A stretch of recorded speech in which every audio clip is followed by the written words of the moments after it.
Alright, so in this module, we're going to cover strings in more detail, and we're going to fully get to grips with this particular primitive data type. So previously, we saw that we can combine strings using the plus sign, and this creates a single string using a special feature of programming called concatenation.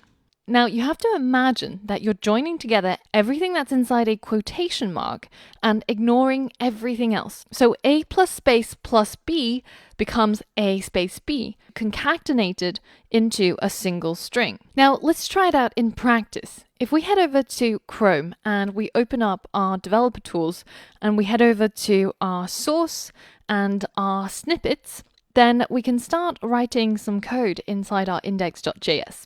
So we can create an alert that says hello plus world, and this, when we run it, will show hello world with no spaces in between. So we can add the space by either including it inside a string, so a string with a single space, and this would be hello space world, or we can have it where we have a hello plus space plus world.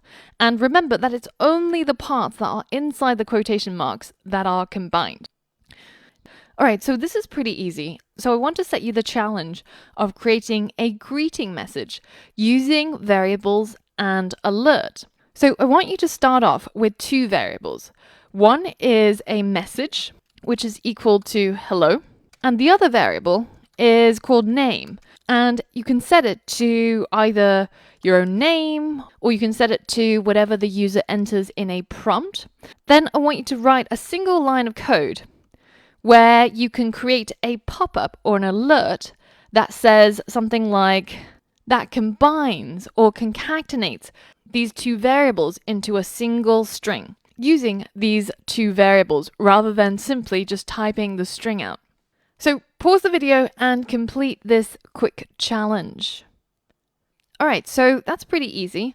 All we need to do is to create an alert, we add the message, then we add some characters in between, so namely it'll be hello space there, comma, space, and then we add the name that we are going to greet. And finally, we close off our alert.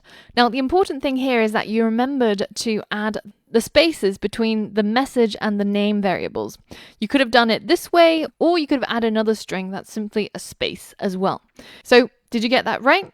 If not, have a review of this lesson and have a play around with concatenation inside the Chrome developer tools. And in the next lesson, we're going to cover another cool feature of strings, which is how we can quickly find out the number of characters that are contained inside a single string. So for all of that, I'll see you on the next lesson.